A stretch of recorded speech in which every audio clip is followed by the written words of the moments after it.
Olá, meus amigos, colegas, professores, educadores, diretores, agentes educacionais de todas as formas, em todas as instâncias.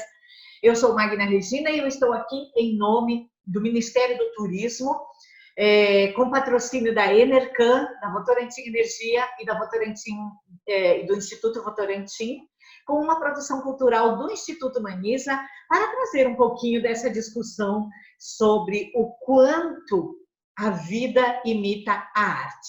Então, eu vou pedir licença para vocês para compartilhar a minha tela aqui e nós vamos conversar muito sobre essas questões todas aí.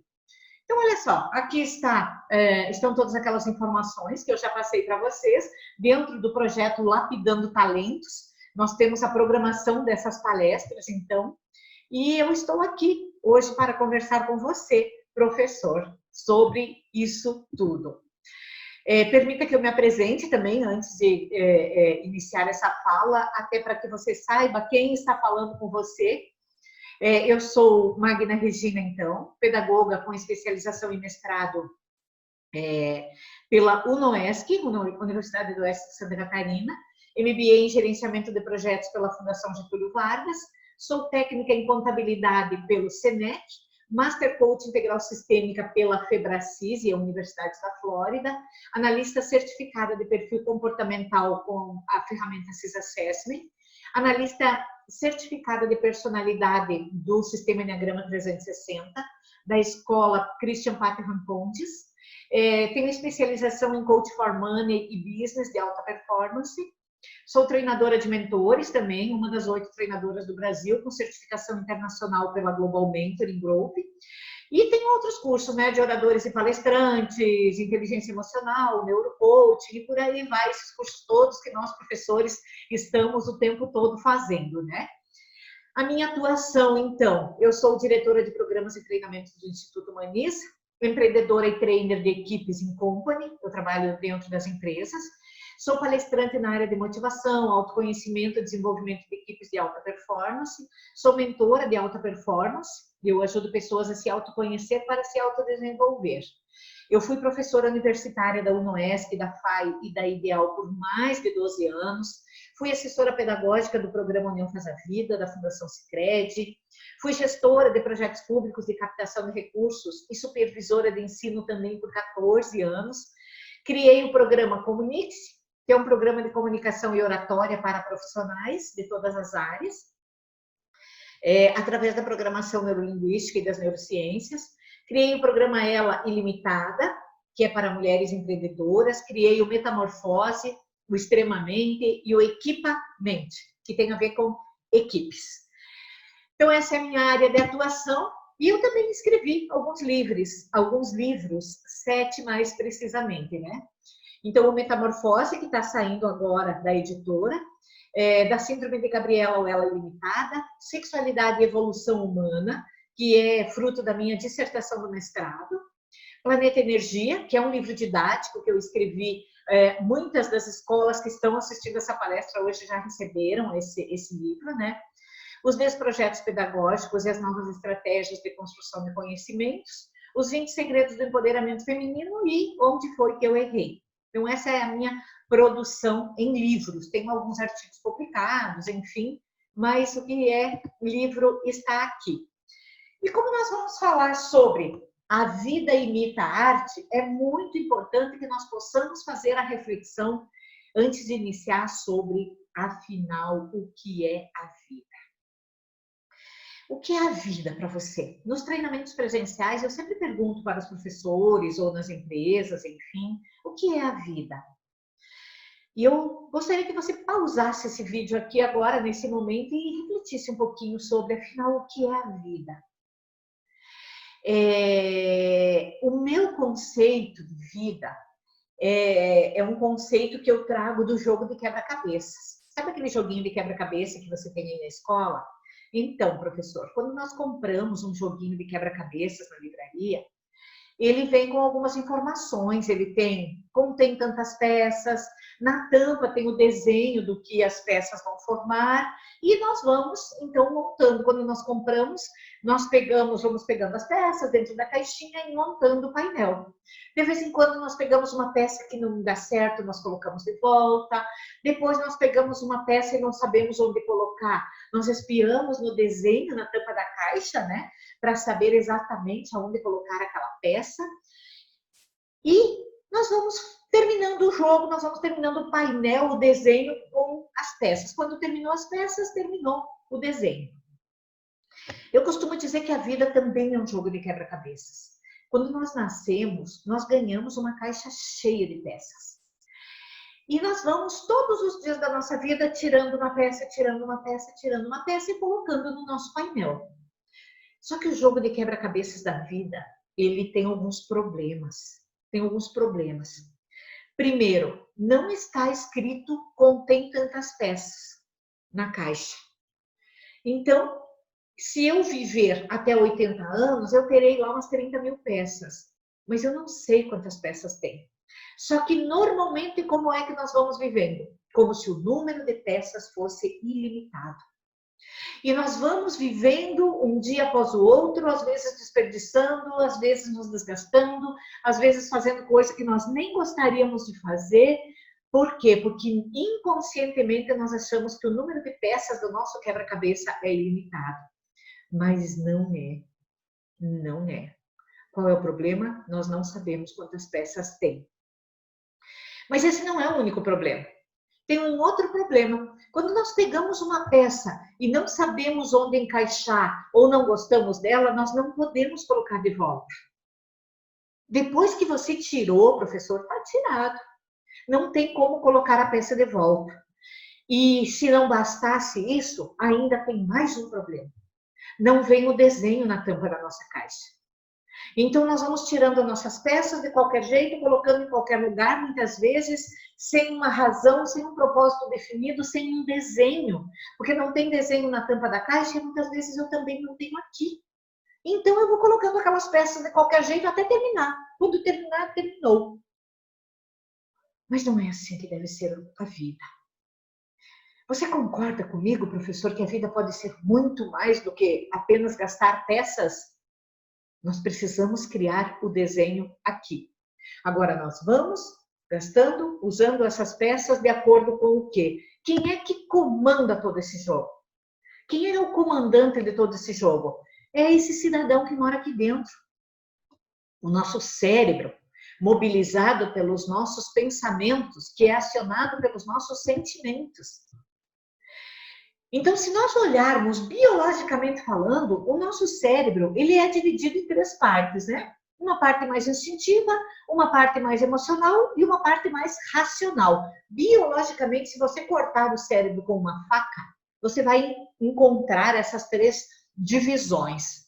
Agora, em relação aos nossos comportamentos, professor, nós temos o nosso lado direito, que é mais alegre, mais feliz, mais brincalhão, ele resolve, ele vai em frente, ele aceita críticas, mas nós temos o nosso lado esquerdo, que é mais fechado, que é mais medroso, que é mais raivoso. Onde está o nosso desafio aí? Equilibrar o nosso lobo e o nosso cordeiro. Nós precisamos equilibrar o lobo e o cordeiro que vive dentro de nós, para que nós possamos ter uma vida um pouco menos atribulada no nosso dia a dia. Mas nós temos uma outra subdivisão no nosso cérebro que Freud,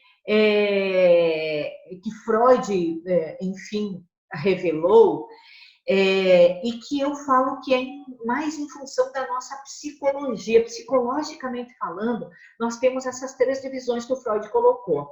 Nós temos uma parte que é consciente, que é onde estão os nossos pensamentos, o nosso planejamento. Nós temos uma outra partezinha, que é o nosso subconsciente, ou pré-consciente, como dizia Freud, né? E ali estão as nossas memórias, as nossas lembranças, enfim. Mas existe um porão gigante, que é o nosso inconsciente. E é lá que mora quem eu sou.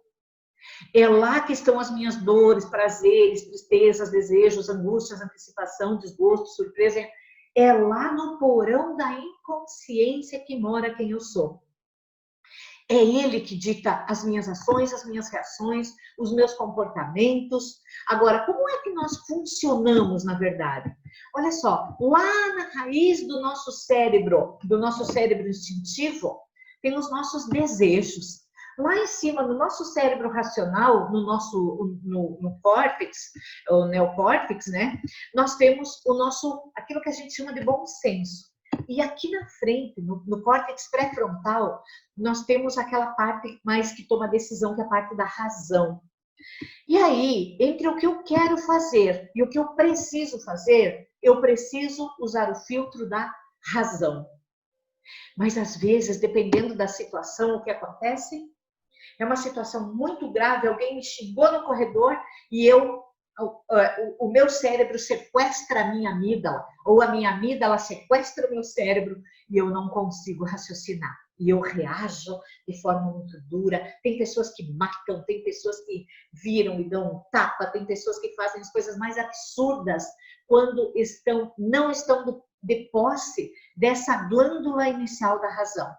Por isso que quando as pessoas dizem, eu não estava de posse da minha razão. Exatamente. Por quê? Porque essa glândula havia sequestrado essa parte do cérebro, né?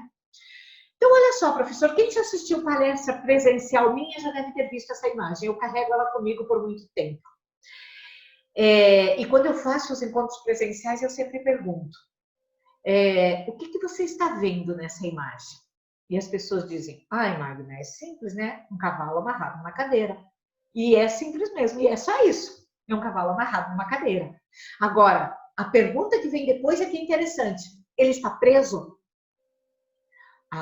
Ele pensa que está. E realmente, ele pensa que está. Mas ele está preso? Não. Mas ele pensa que está. Qualquer movimento dele quebraria com essa cadeirinha. Mas ele não se mexe. Por quê? Porque ele pensa que está preso. É um obstáculo que ele tem consciência de ser real. Agora, dá uma olhadinha nesse vídeo aqui, professor. Observe essas vaquinhas pulando nessa faixa branca do asfalto. Olha só. O que você viu aí é aquilo que está visível aos olhos. As vacas estão pulando sobre a linha branca no asfalto. Mas, existe esse obstáculo? Não, é um obstáculo imaginário. Mas por que elas pulam? Porque na imaginação delas é um obstáculo. Agora, qual é a semelhança da cadeirinha de plástico da faixa branca do asfalto com os nossos comportamentos? Às vezes eu brinco, qualquer semelhança é mera coincidência, né? Porque nós também criamos obstáculos imaginários. Não é só o cavalinho que vê a cadeira como um obstáculo, não é só a vaquinha que vê a faixa branca como um obstáculo, nós também criamos obstáculos imaginários e aí nós não agimos, não reagimos ou agimos de uma forma totalmente errada. Por quê? Porque nós vemos obstáculos onde não existem. Agora, como que se forma tudo isso? Como se formam esses obstáculos todos aí?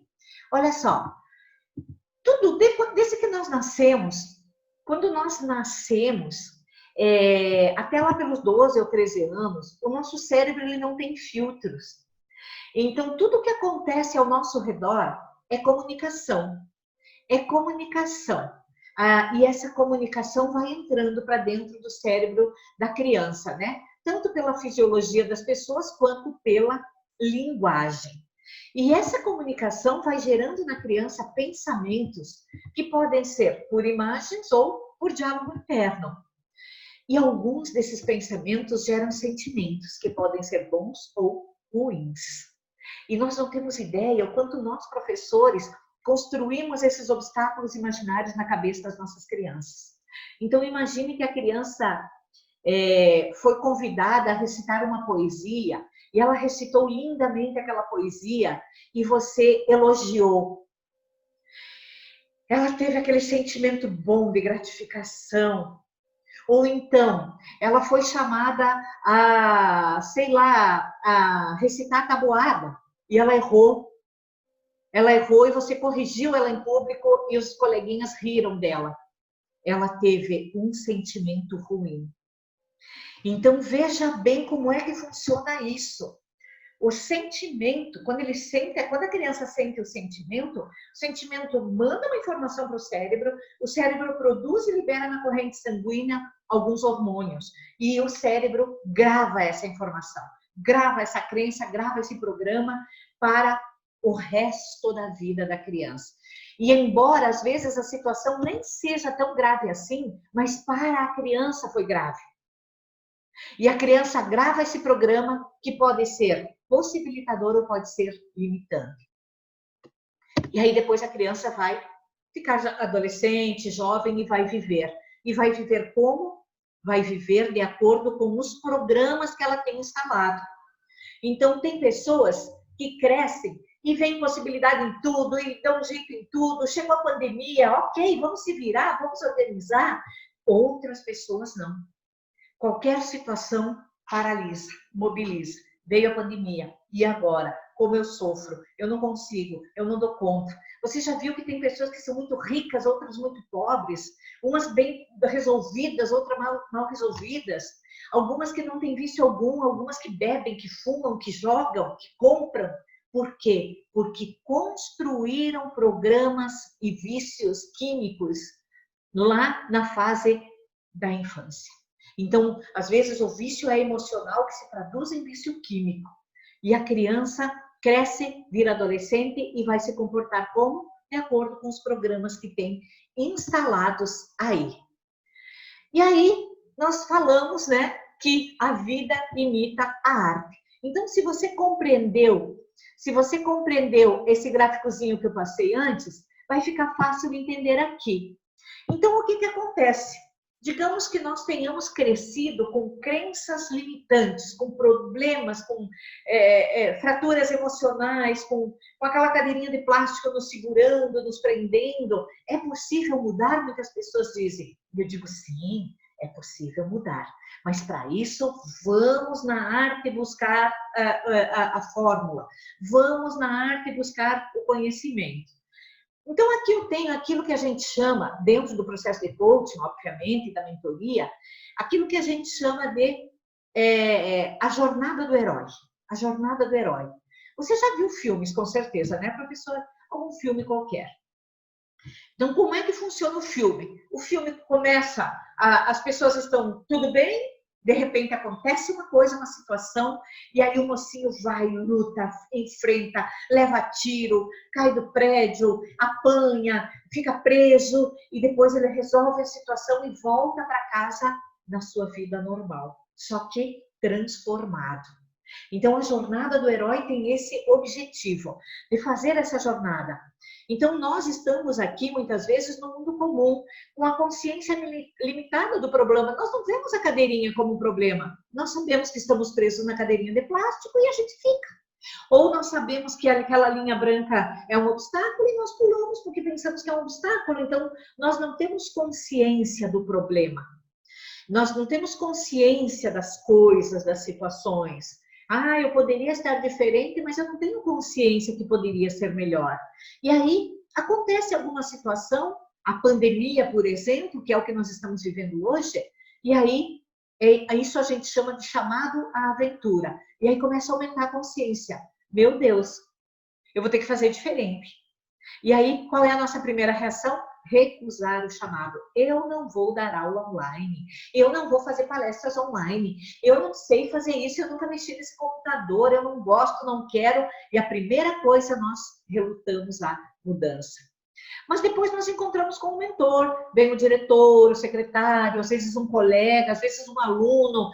Prof, grave para mim a aula. Qualquer um pode ser nosso mentor. E aí nós começamos a superar a relutância. A pandemia não passou, né? As coisas, né, estão demorando para passar, então eu começo a superar a relutância. E aí eu começo a cruzar o limiar, começo a me comprometer com a mudança, faço testes, gravo, apago, gravo de novo, mando, não vai, a internet não funciona, eu vejo quem é meu amigo, eu peço ajuda para um, me ajuda, o outro não ajuda, eu vejo quem são amigos, inimigos, aliados, eu começo a experimentar as primeiras mudanças. Depois eu me aproximo de uma caverna profunda. Poxa, agora não tem mais volta, eu tenho que dar aula online o tempo todo. Então eu me aproximo dessa caverna e eu me preparo para uma grande mudança. E aí eu passo por todas as provações. Fome, frio, raiva, tudo. E aí eu começo a tentativa de uma grande mudança. E eu começo a ver a recompensa. As consequências da tentativa começam a aparecer. Então eu começo a estrada de volta. Eu me rendo à mudança.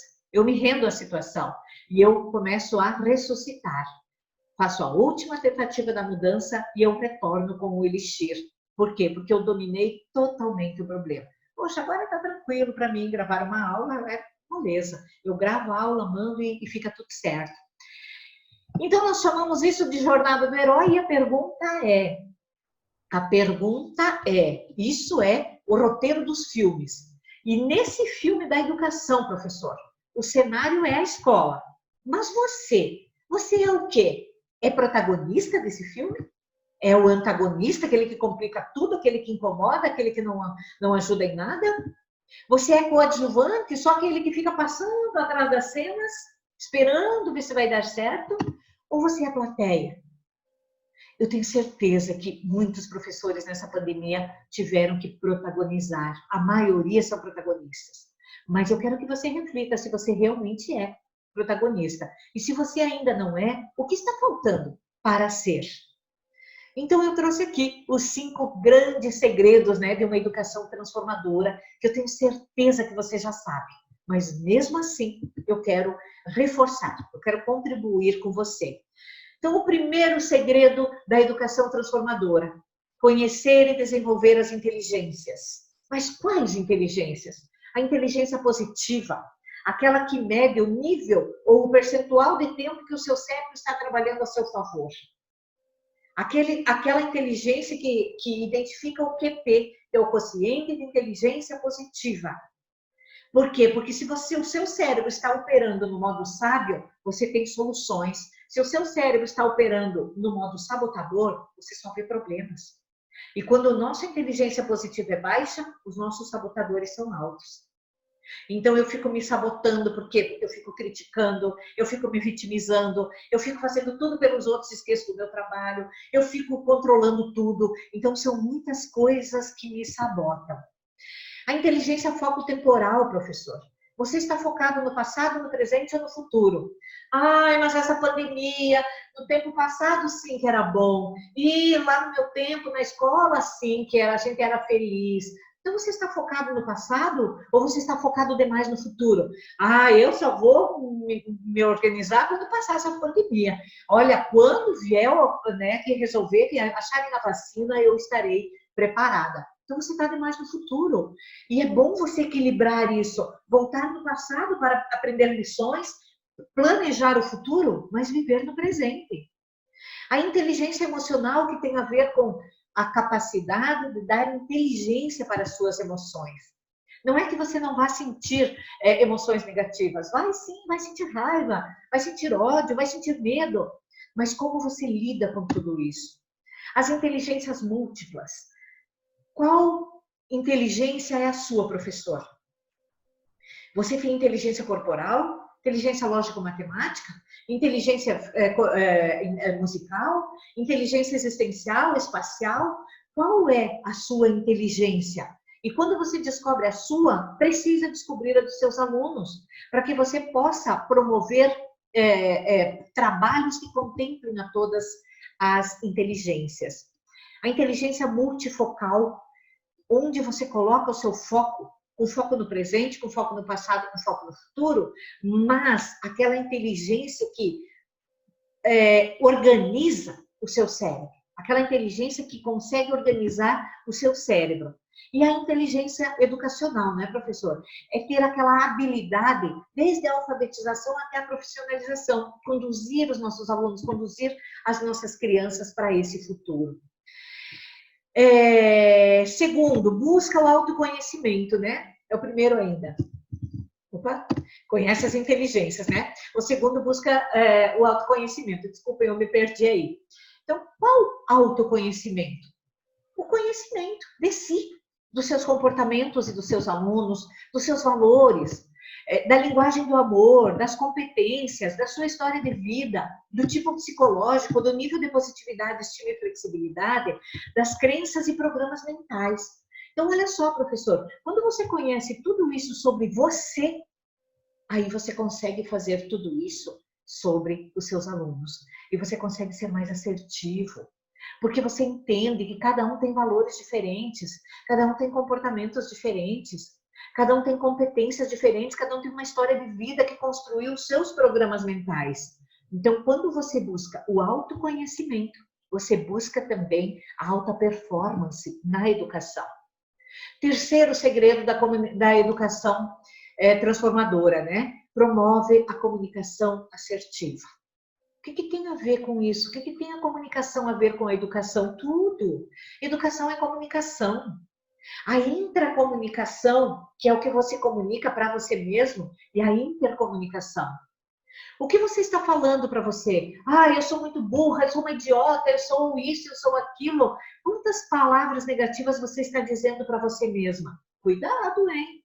Você vai acreditar nisso e os outros também vão acreditar. Porque quando você comunica para você, você comunica também para os demais.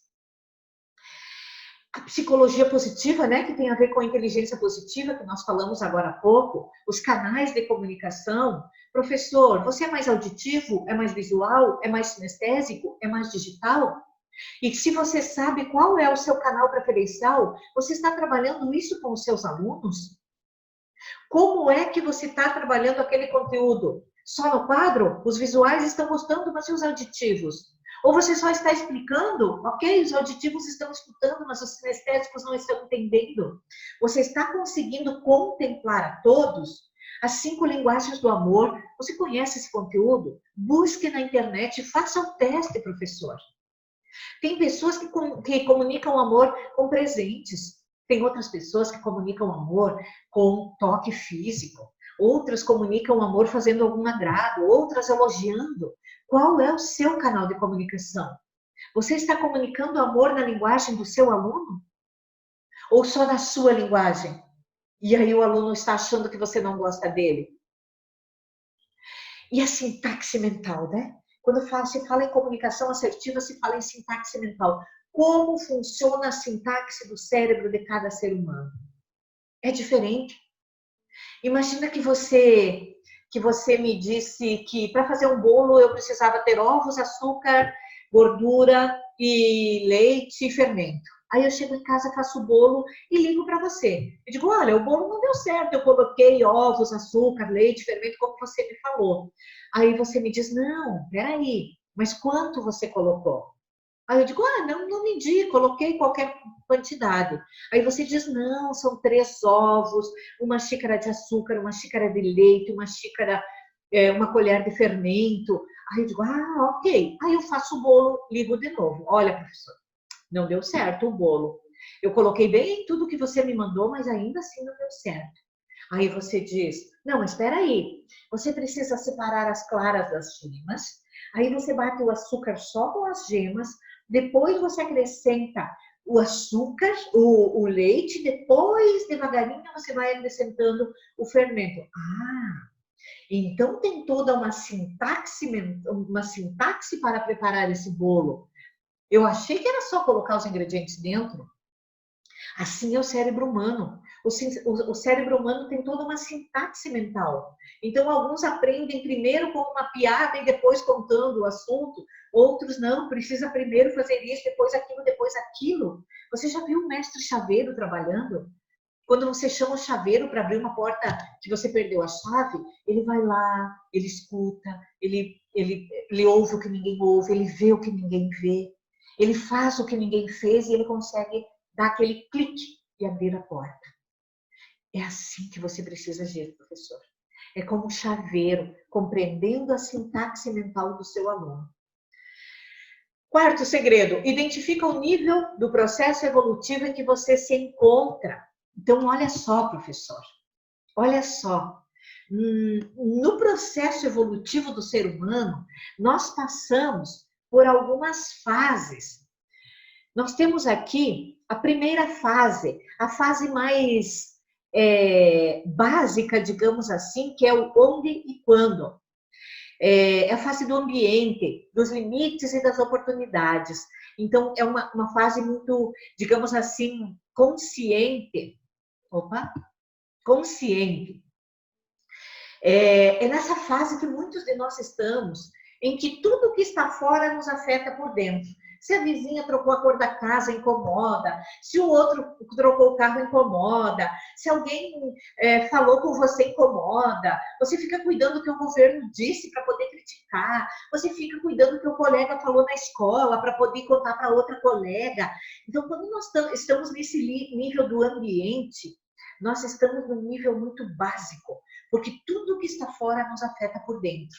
Mas aí nós começamos a pensar o quê?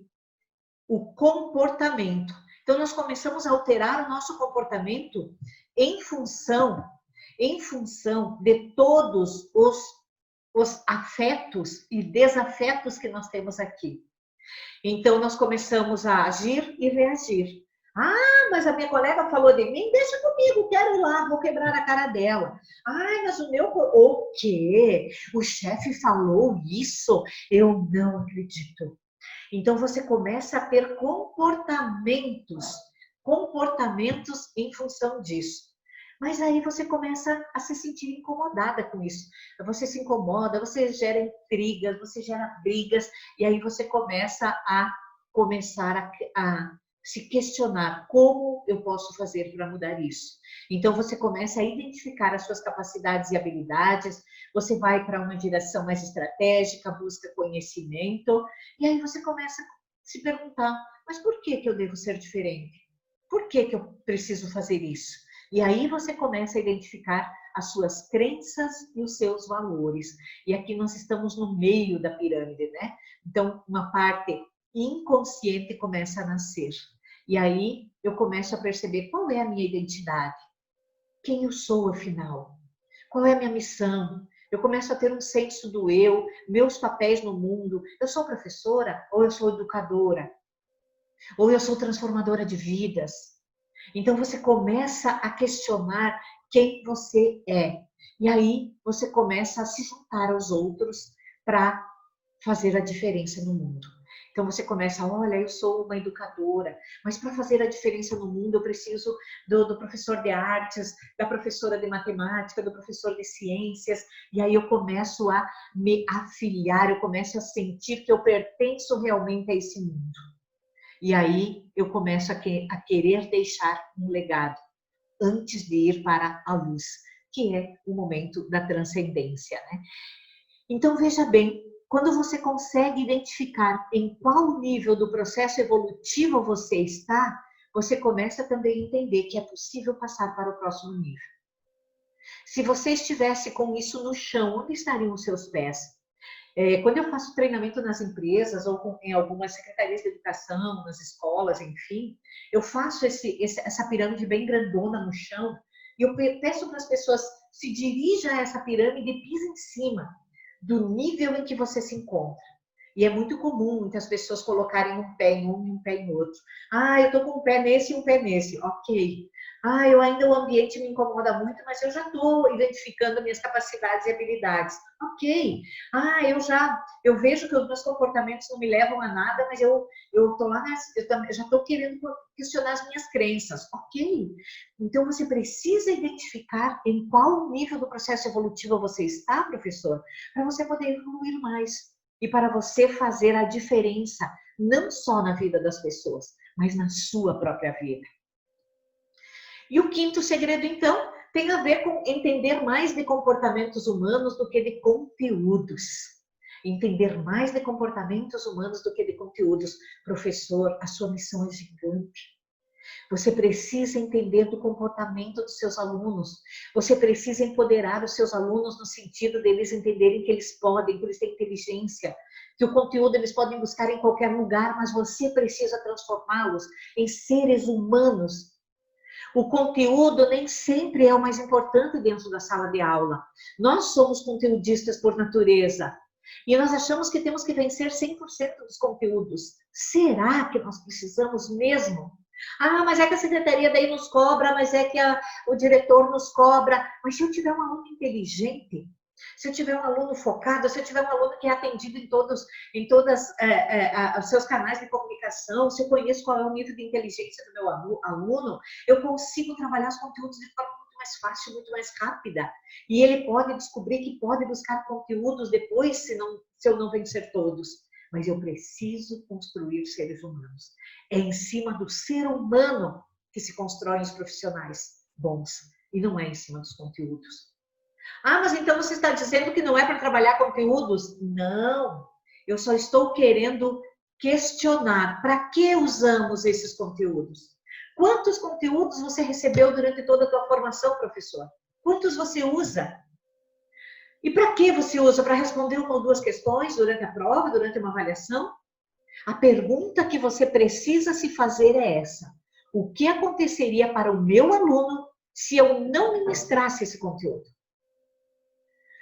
O Rubem Alves tem uma fala muito legal. Ele diz que nunca precisou usar os conhecimentos sobre seno e cosseno, sobre a prole resultante dos coelhos brancos com coelhos pretos, sobre a genética dos coelhos brancos e coelhos pretos.